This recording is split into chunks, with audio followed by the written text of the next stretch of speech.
Hey there, it's Nancy here. And if you're listening to this recording, I really appreciate you and I hope that it is making a positive impact on your riding and your relationships. I have an ask.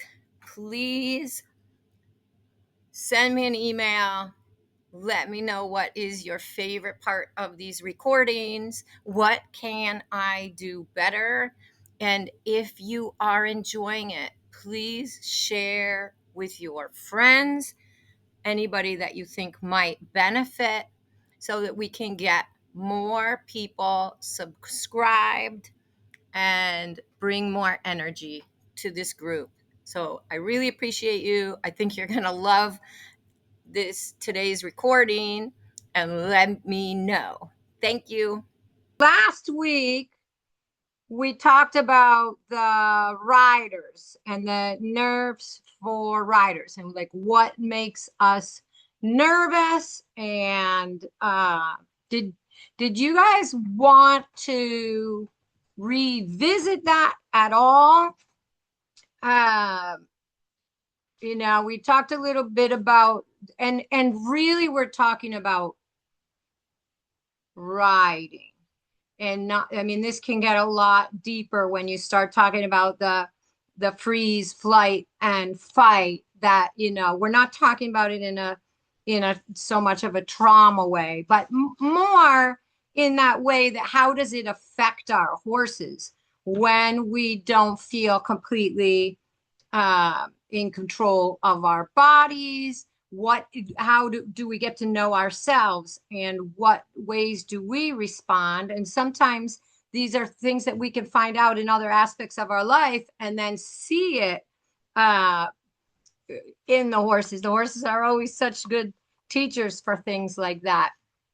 And then we went through how to work through it, but talking about it, learning awareness, trying to get into the present, getting out of our head, not in the past, not in the future. Um, it's the journey, not the destination. So important with horses that we are not getting too fixated on that ribbon or qualification or whatever. The outcome can sometimes overwhelm our enjoyment. And then I think the outcome also puts us in comparison with others, which doesn't always create our best selves.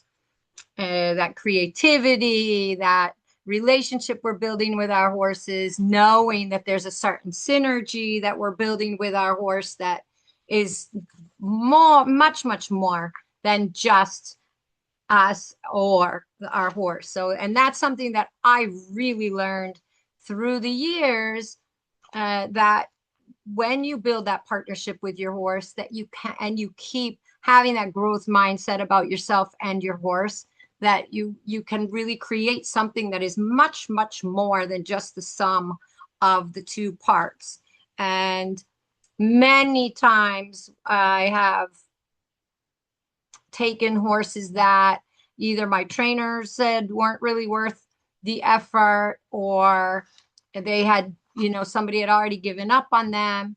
And that effort that I put into bringing out the best in them, and then they were also bringing out the best in me, always produced awesome results. And sometimes it wasn't results at the top of the leaderboard against a far higher quality horse, but still really a great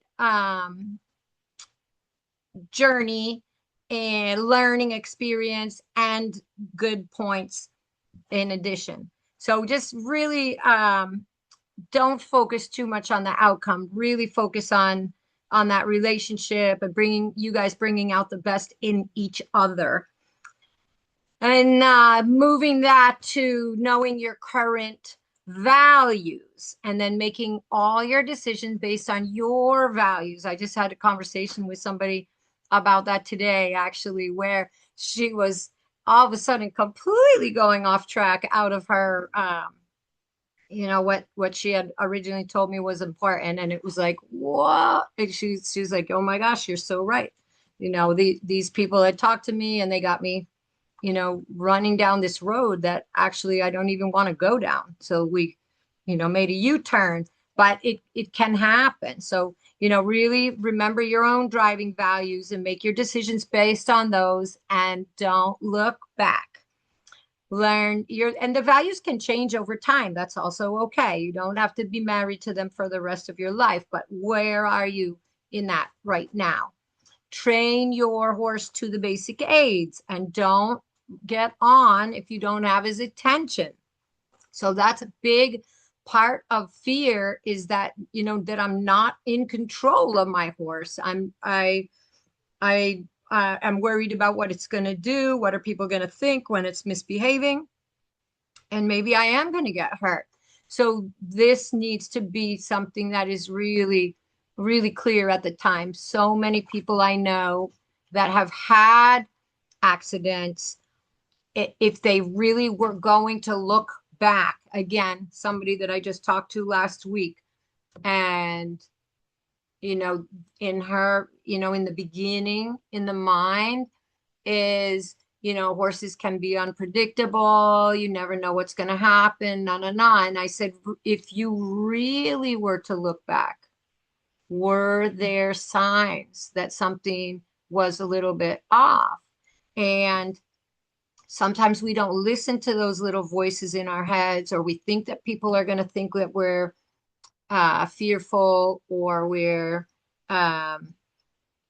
not being brave enough, or we're imagining things. But we are the ones that know what is our safety. And if our horse is off on a certain day, it's important that we honor that. And whether we do groundwork first, or we lunge first, or we, go move to a different arena, whatever it takes. But your horse really needs to know how to stop, how to turn, and how to go. And if you feel like those things aren't working when you get on, then don't keep going with it. Get off, do what you need to do, and then get back on again. And this is so important, because I do know too many people who didn't listen to the voice in their head and then did get injured. And if they were to look back, they would say, I did know something wasn't quite right. Can be thing, we always think, oh, well, we don't know. Maybe the horses get cast into stall and something happens, or they start to have a muscle spasm, or, things can happen. And we just go along like everything is how it was yesterday, but it might not. So if you have that little voice in your head, listen to it. Learn about your own body and its reaction to fear. And that should be independent of riding. And then when necessary, let your trainer warm up your horse.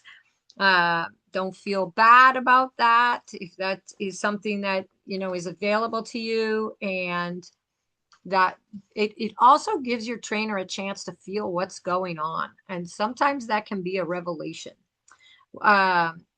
Learn to ramp up your energy independent of emotion. And because I don't feel that, like, if I'm relaxed, you're relaxed. If I'm relaxed, you're relaxed, works with horses. If there's something out in the woods, or there's something taking your horse's attention, and you're just trying to be relaxed, you are not going to get his attention. That thing is going to have it. So you need to ramp yourself up, get that attention back on you, make yourself the most important thing to your horse, and then bring both of you back down together. And getting in touch with energy is super important. So we have talked in the past about having that, different, the different vibrations. So you have the vibration of guilt, or low self-worth, or these kind of things down at the bottom there. And then as you're going up, anger is one of the first vibrations of action. And we're all taught from such a young age that anger is a bad thing, that we should not get angry. And we feel bad and we feel guilty when we are angry. But anger is one of the first energies of action. And so if you looked at it, and we've talked about that before, like an elevator floor, and you get up and you step out on that floor of anger and you see all these angry people, but you feel energy, you feel the energy of anger. You don't have to stay on that floor, but you can be angry for a minute just to access that energy and whatever's going on. If somebody upset your horse and you have this, why did they do that? Or something's going on at the horse show that is, the tractor, or somebody slams the porta-john door, or somebody else's horse is being stupid. Or even if you're like frustrated with your horse, that, what, be because if you keep tamping it down, then you don't get up. You go back down to all of these lower vibrations, and you're not taking action and you're not doing what you need to do. Don't stay in anger, but use that energy and then bring it up to the other things that where you can start to manifest what you want out of the situation. And of course, there's so many higher vibrations up there above anger. Even the energy of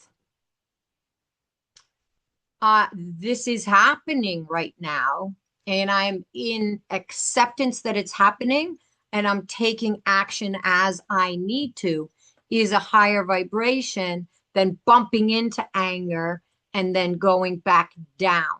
So just think about that. We all put that lid on it. When we feel angry, then we feel guilty. We feel bad that we had that moment, but just push through it, go through that ceiling and go back up. And then there's all kind of awesome things up there. But that energy of, I need to raise my energy up to the level that my horse's distraction is. What is it being distracted by? What is taking his attention away from me? And I need to bring my energy up to that level. And I need to then say, okay, now the two of us can come down to this happy harmony. But if I am just la la la, if I'm relaxed, he's relaxed. No, I need to be a mentor. I need to get him to start listening to me. I need to ask him to start saying yes to some of these questions I'm asking.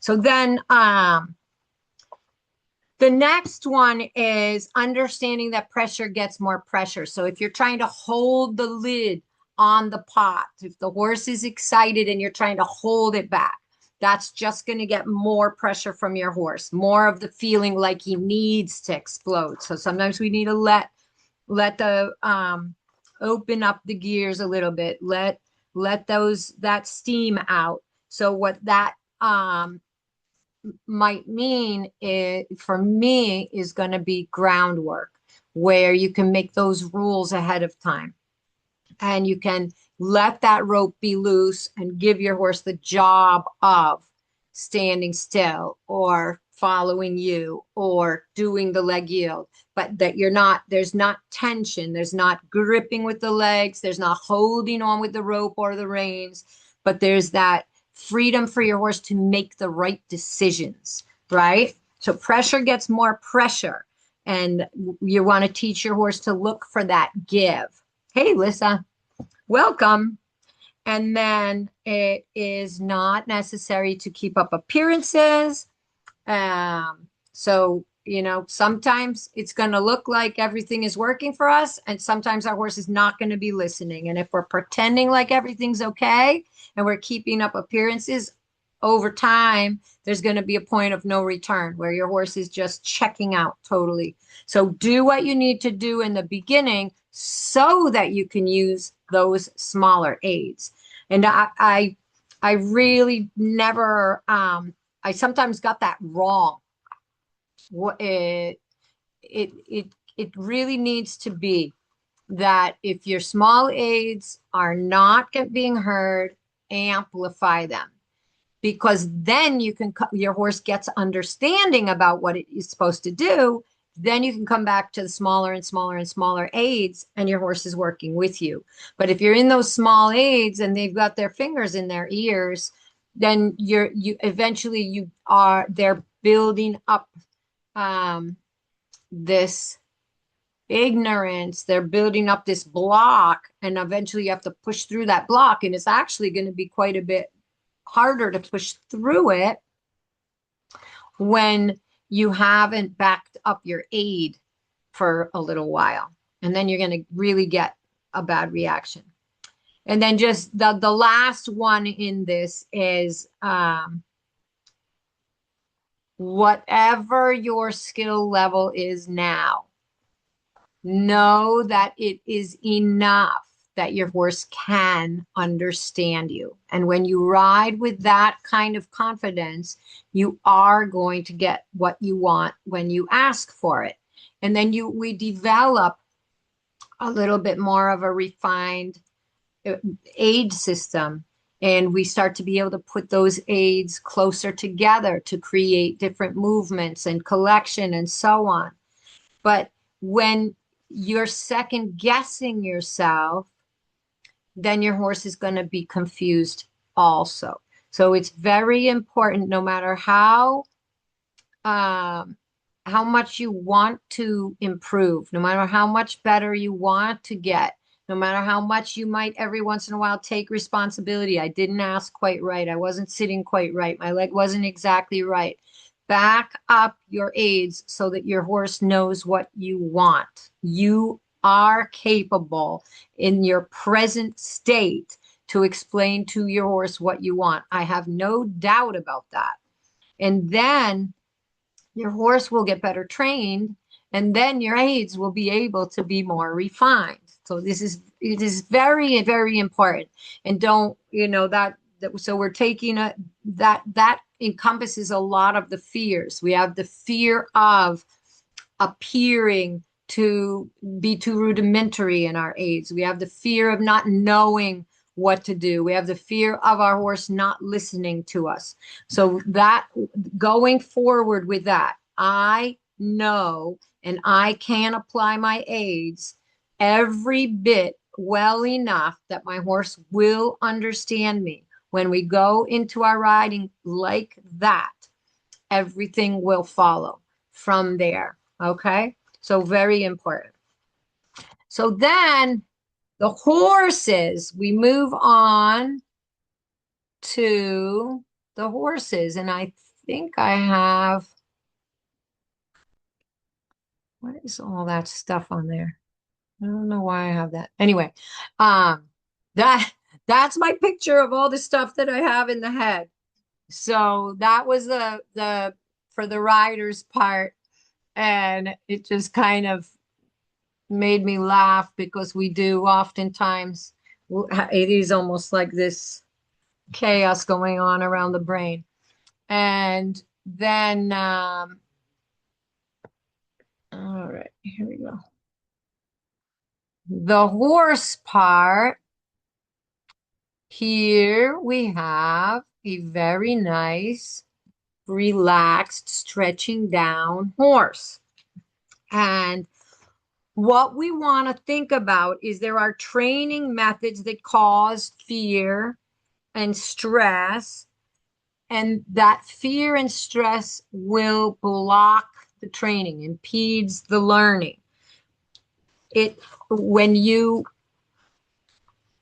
are frightening the horse, then they don't retain the information. And so then tomorrow you're going to take them out. You're going to think that they are better trained than yesterday, but they may not be. And sometimes people don't realize those things that horses do, these very subtle things that they do that actually show that they are a little bit frightened. And some people actually like that little edge because then the horses are fancier. They're moving, quicker off the leg. And, they have a bit more positive tension, people call it. I think in most cases it becomes tension, not positive tension. But positive tension, I agree that positive feeling of the hind leg to the rein, that's positive tension. But many people create tension by accident because the horses don't understand what they want and they're not waiting for that mental understanding. So they have the same three flight, fight, and freeze reactions. And the flight, of course, is moving away from the threat. The fight is reacting with aggressive behaviors toward the threat. And freeze is when the horse just simply doesn't respond. And that can, we all know exactly what that looks like when the horse is at the horse show. The ears are up, it's completely distracted, whether you're on it. The feeling when you're on it is horrible. It's looking there, it has no idea that you're there, that freezing. But it can be more subtle than that. It really can be a horse that just gets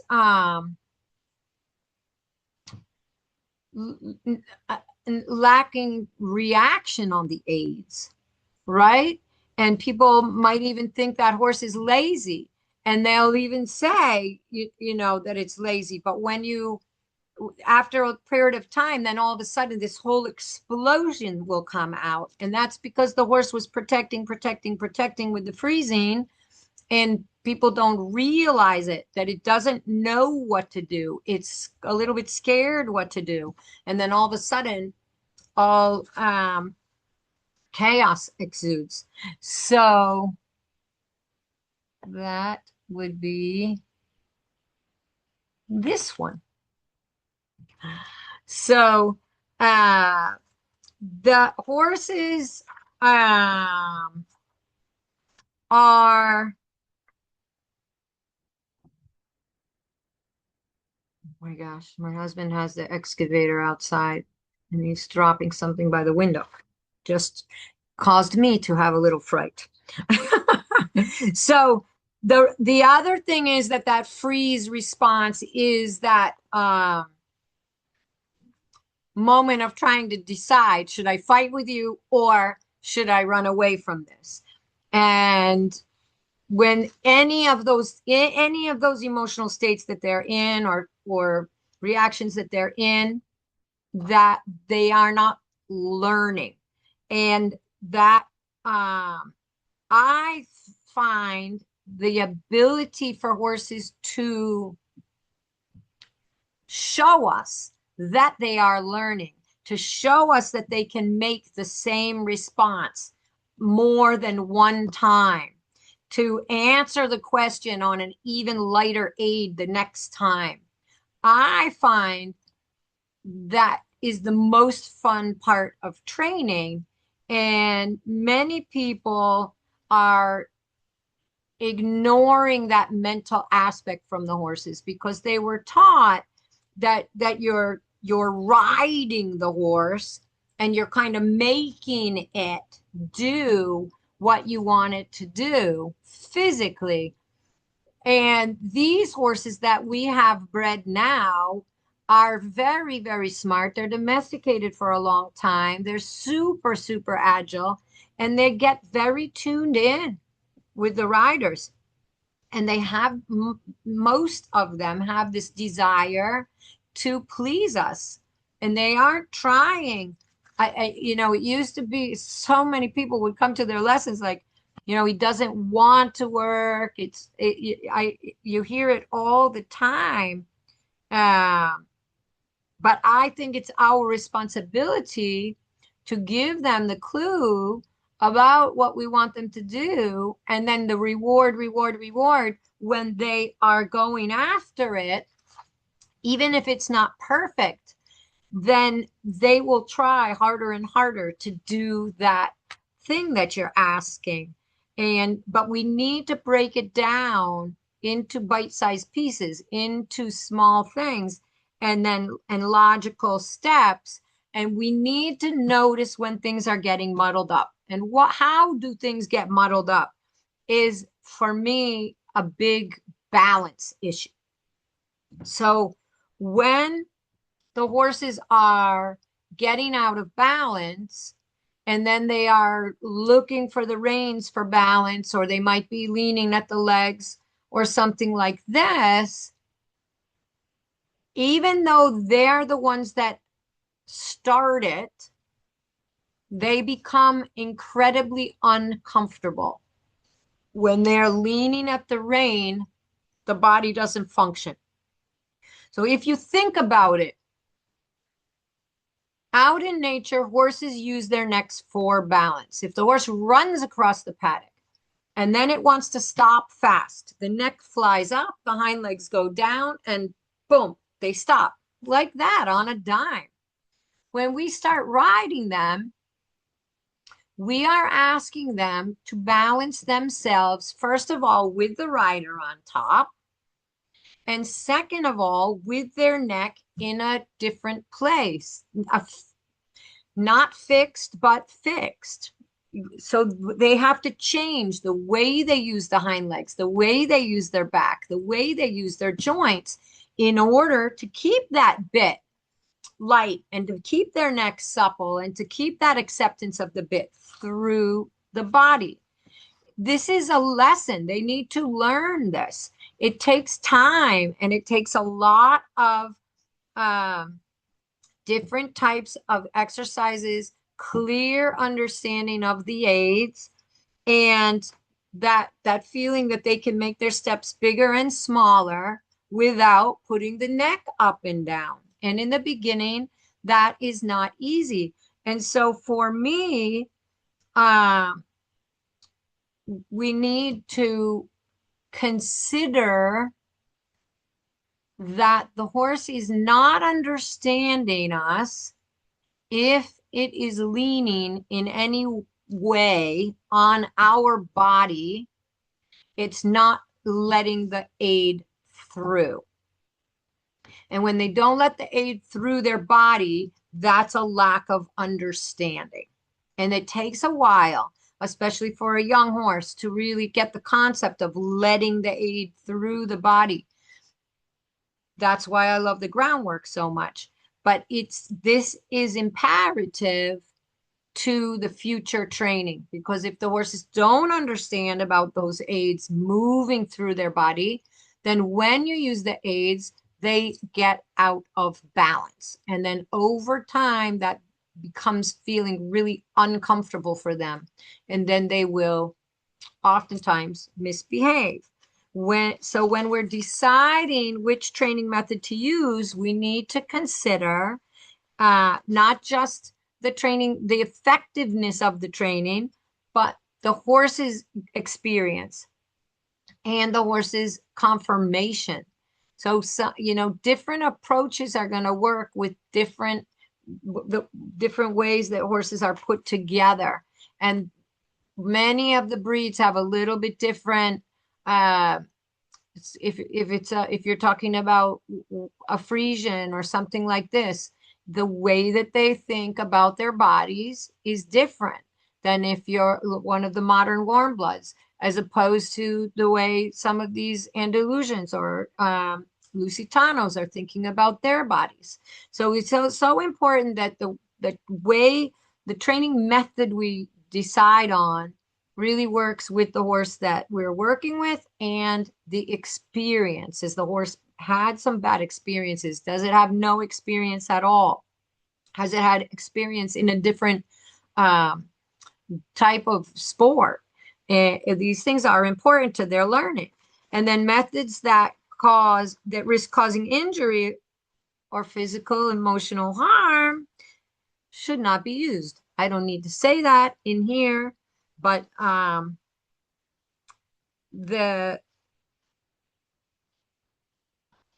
if we are even by mistake doing things and then realizing that it is stressing the relationship that we have with the horse. The horses will associate this with us. And so then that we need to build that rapport all the way back.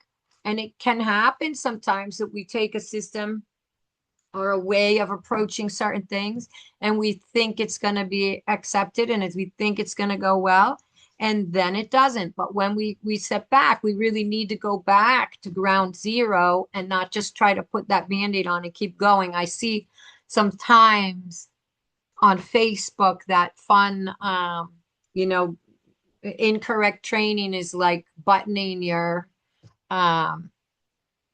sweater wrong. And you need to unbutton it all the way again and then button it back together again. You can't just start with that one button that's wrong. And I think this is super true for riding. So the dressage pyramid or the training scale was developed by the German military to make sure that the riders were adhering to practical aspects of training. And I think that oftentimes that training pyramid is misunderstood. So it's been used by trainers, riders, and judges to ensure that the horses are being brought along in a way that develops their bodies and their minds correctly without stress and injury.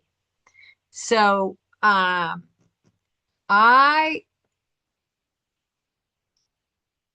love the training pyramid, and there are so many interpretations of it, and there are so many articles and videos and all kind of thing. This is just my idea about it. And I think that it can apply absolutely no matter what level we are riding. So the when people get frightened and they start looking at impulsion and straightness and collection and they think I'm not there yet. But what we want to do is we want to think about relaxation and rhythm is relief from bodily or mental work or effort. Losgelassenheit means to let go or letting go, letting through, looseness. That is what is at the bottom of the training pyramid. And the rhythm is, you know, we're not talking fast or slow or, you know, any of these things. We're talking about the 4 beatness of the walk, the 2 beatness of the trot, the 3 beatness of the canter. And the second the horse is getting out of rhythm, it's losing its relaxation. So if you're thinking about something as simple as a horse that goes across the diagonal to do an extended trot and breaks to the canter, it might not be like hugely mentally stressed at that time.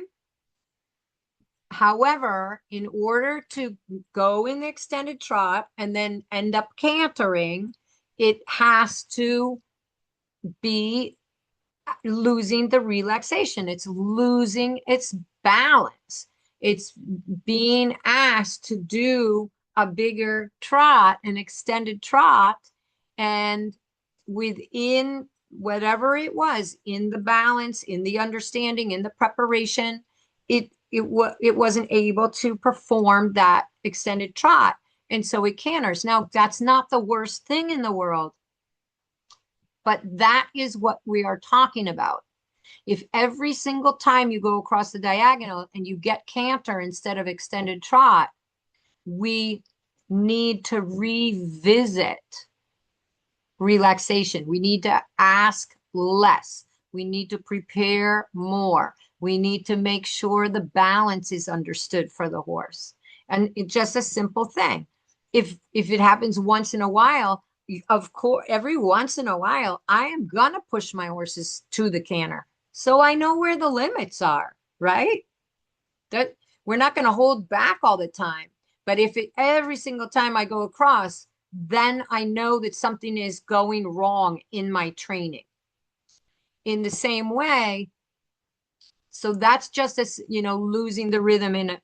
If the horse is pacing in the walk, so it has 2 beats instead of 4, now we're having a much more serious deficit, because that means that the horse is not using its back at all in the walk. The back has become frozen, and it's become a leg mover. So in that case, the rhythm is also showing you the tension in the body of the horse. Does anybody have any questions about this? Is this making sense? So when we're training, and feel free, raise your hand, unmute, whatever you want, if you want to talk about one of these subjects deeper. In the same way, if the horse is 4-beating in the canter, something is not working right. Okay, so I think that rhythm and relaxation being at the bottom make us, whenever we start to lose that cognitive understanding, whenever the horse is unable to physically do what we want them to do, that causes us to go back and focus on that.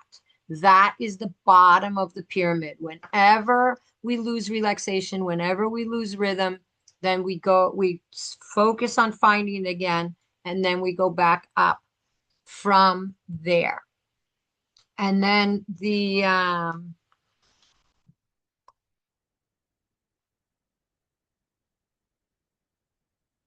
think about that as a base.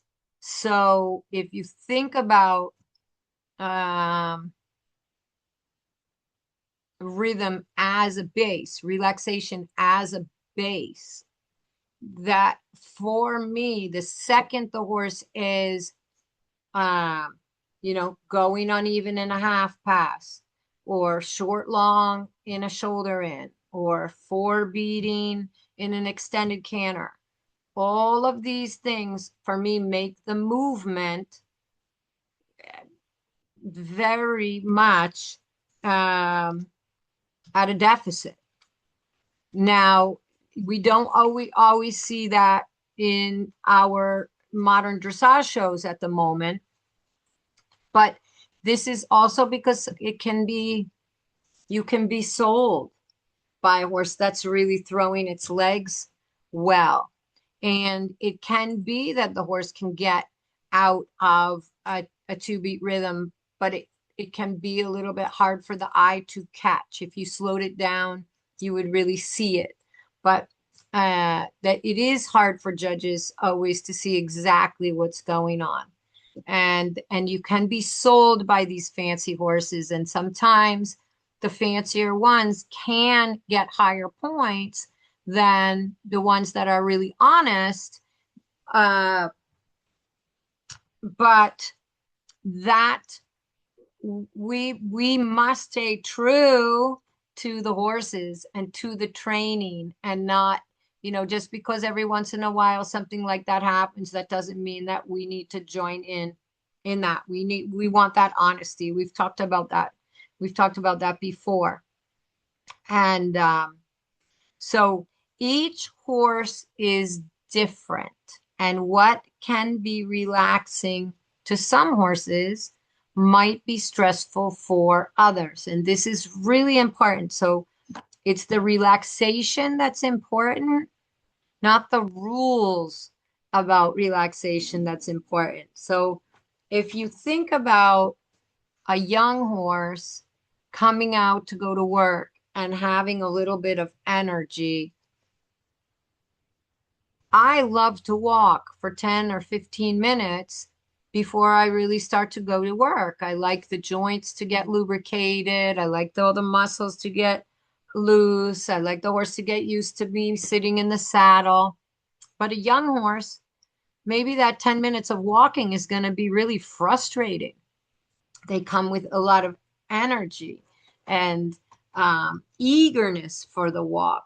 So that idea of a warm up may not bring relaxation to a young horse. And your your older horse is really going to appreciate that walk time. But your older horse that is a little bit distracted by the surroundings might find that walk tedious. Some horses might like to go on a hack to warm up. Other horses are going to be too nervous and they want to be in the arena. Some horses are really going to benefit from doing groundwork before you get on. Other horses might not enjoy that work as much. So it's really important to get to know your horse and what creates that state of relaxation before you start working with it and asking things of it. And without that mental relaxation, there's no retention. So there becomes very little learning, but the retention for tomorrow will not be there. And so for me, when I can, of course, every day I go to work, I reinstall the software. We talk about that. I remind the horse, when I do this, you do that. When I do this, you do that. We have to approach it every day like that. That's what your warm up is going to be about. The warm up isn't just about loosening up the muscles, but it's also about installing that software again. And so, that being said, is also, I'm going to know that my horse retained a little bit from yesterday because the answers come sooner and freer and more and with more positivity. So, sometimes if the horse is like, oh, this is what you want, and they put that little extra effort in, you really want to reward them for that, even if it's not perfection. You reward that they know what they're going after, and that's so fun. It's For me, we have to be careful. I have oftentimes a lot of people saying things like, I can't practice the tests because then my horse will know it and it'll start doing things without me asking. And I love to utilize that aspect. I said, Mr. Schumacher, I always believed that you could utilize that a horse would try for you, that a horse would start to know this is where we do the shoulder in. This is where, and of course they can't just take over and pull you around. But sometimes when you feel that they're getting ready in the right way, it feels really good. But if they're getting ready and we are fighting with the getting ready, then that doesn't feel good for either one of us. So I encourage people to think a little bit about what happens before. And what is my horse actually responding on? Because I love when I go across the diagonal and I make an extended trot, I don't actually want to ask too much. I really want to go around that corner and I want my horse to know this is where we extended trot. And yeah, of course I'm asking, but the fact that the horse knows that that's what's going to happen there for me is an asset. Now, why would that be a bad thing? And it would be a bad thing when my horse starts to go and I am saying, don't go. And then my horse gets too strong in the hands. And then I get to the place where it needs to go. But now I've got a really heavy horse that's on the forehand. And so these are the places. If we are going across the diagonal and we're going to make a flying change and the horse starts to anticipate the flying change. Well, I teach my horses to anticipate the flying change by getting in better self-carriage, making sure that they're supple on both reins and that their rib cage is accepting my legs, and that the way that the circle of the canter is going around is in the right direction, right? But if my horse is starting to get ready for the flying change in the wrong way, then when I go to ask for the flying change, it's going to have to fight with me in order to perform the flying change. I understand it's hard when we're just talking about it, but I want you to imagine that I go on the diagonal, and even with a green horse, if I'm on the right lead, I'm going to say to that horse, can I make you a little smaller in the step? Can I supple that outside rein a little bit? Are you willing to move your rib cage away from my left leg? Now, with a green horse, this is going to take a bit of distance. And if any of the answers to those questions are no, I am not going to make a flying change. But if the answers are all yes, then as I'm asking for the flying change, the horse is doing the flying change and it feels like we are as one. It doesn't feel like the horse is bumping into me. And the same with the extended trot. If I come around a corner and I ask the horse in the corner, can you bring your hind legs a little bit more under the center of gravity without getting stronger in my hand? So it has to stay with my seat. It has to stay supple. And then when I turn around a corner and I push my hands forward and I have my legs on and I let my seat ride that bigger stride, I am together with the extended trot. I'm not resisting the extended trot, and the horse is not fighting with me to do extended trot. So these are the places where we need to think what's happening earlier. Horses have 4 legs. They're long. They've got this big neck, and they are mentally capable of doing what we want them to do and thinking about what they're doing with their bodies. But if we are responding or if we are defending against what we don't want them to do, but really we do want them to do it, it's just not right at that moment, then they're fighting. Like a horse that knows it has to go in extended trot. How many times do you see that? They know they have to go into extended trot, but the rider doesn't want them to get on the forehand. So the rider holds them up. That's a horse that's on the forehand. Of course it is. And then it has to bully itself through the reins to do the extended trot because the rider the whole time is saying, don't go. Because it's worried that it's on the forehand, but it's already on the forehand long time ago, not just for the extended trot, in the preparation of the extended trot.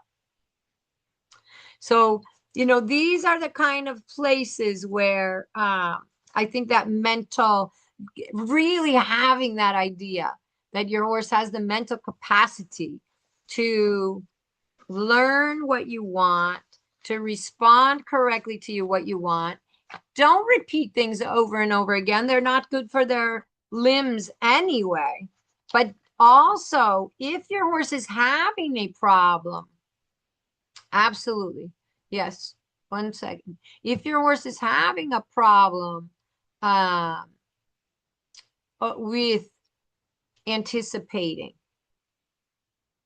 then ask yourself, what am I doing to contribute to the fact that my horse is getting nervous while anticipating this?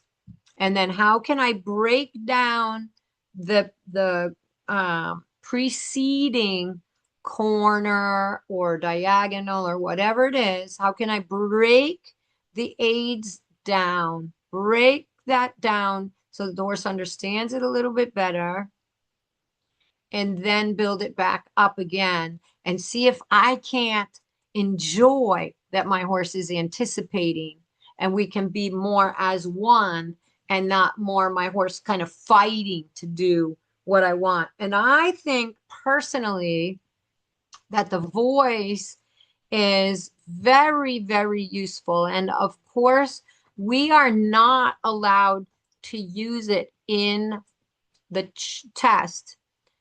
But one thing about the voice, and you'll notice in yourself that when you are talking to your horse, when you are rewarding your horse with your voice, or even when you're saying something that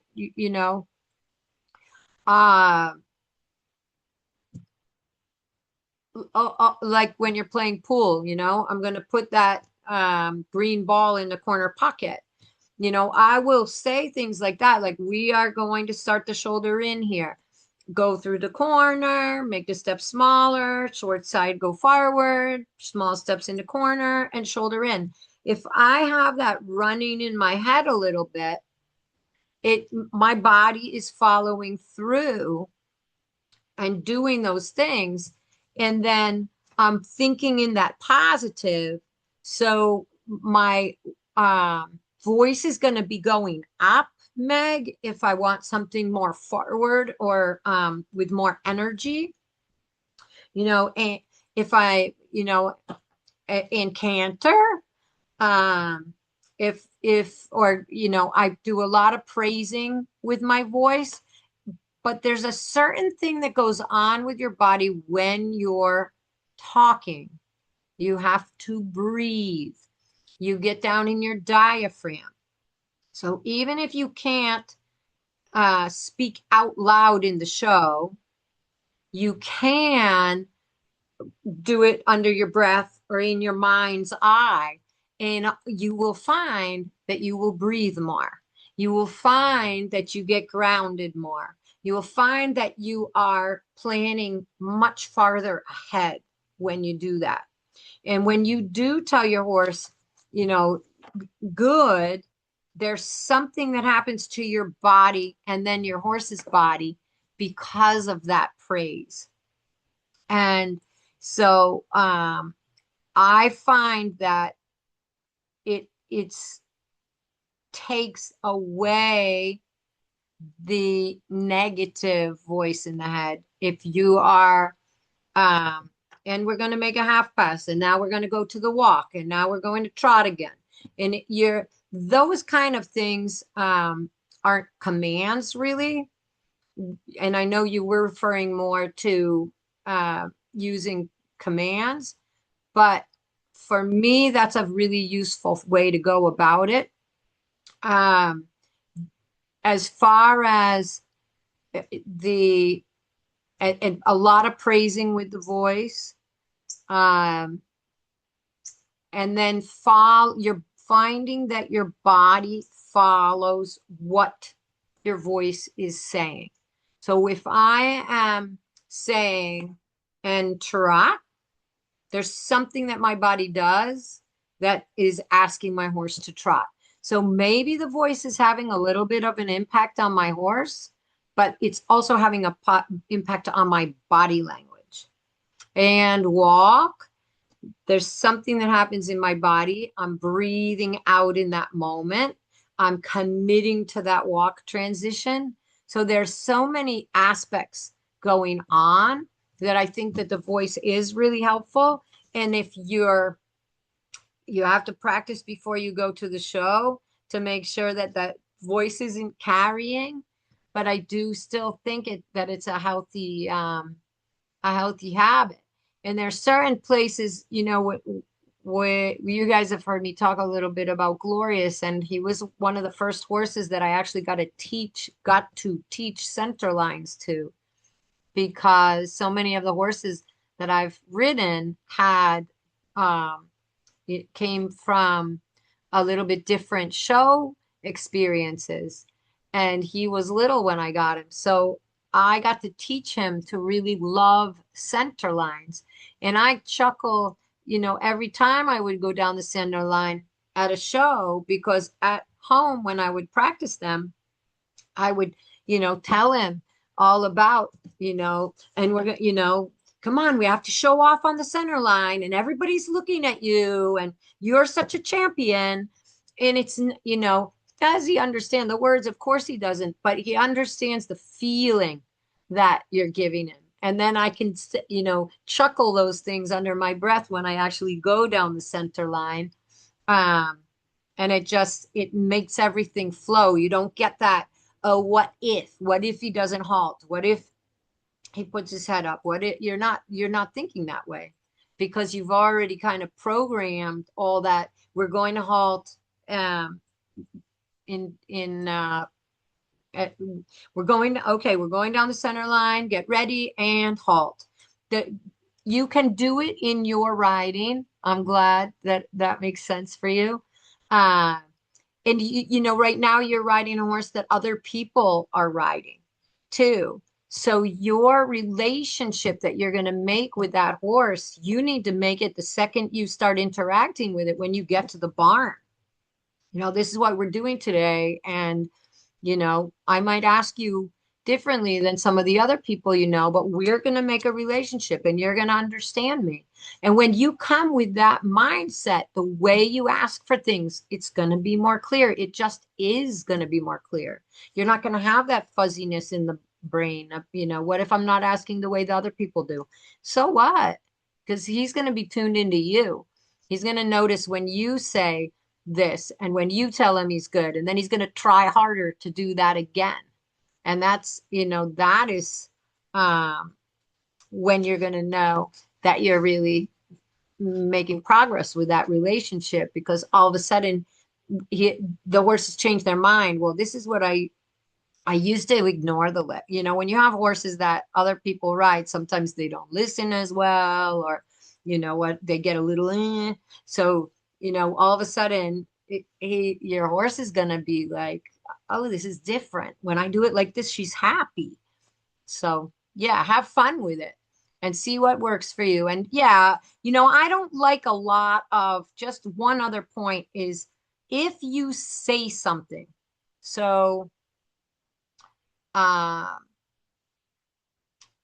if you have to cluck for energy, and for instance, I give one chance. Like we kiss for energy and we cluck more for piaffe passage, but I give one chance. Like I kiss and my horse goes.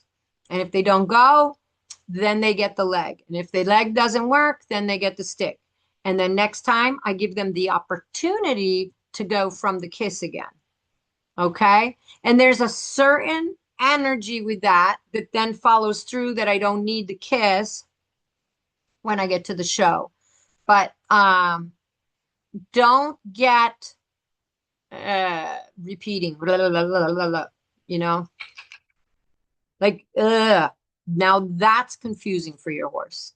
Okay. So if you want to install some voice commands, be very clear about what they are, what they mean, and what you want, and back it up right away so that you can use it. Sure.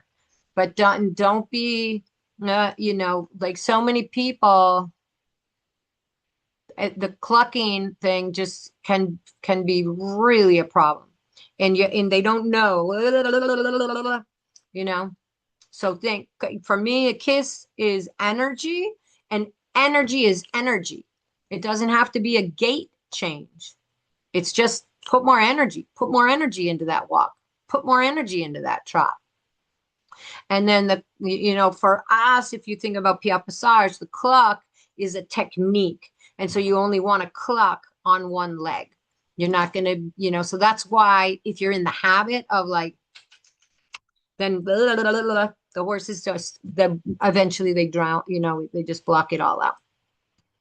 So, that just keep that in mind. If there's something, same with your leg, you use your legs, something needs to happen. Doesn't happen, back it up.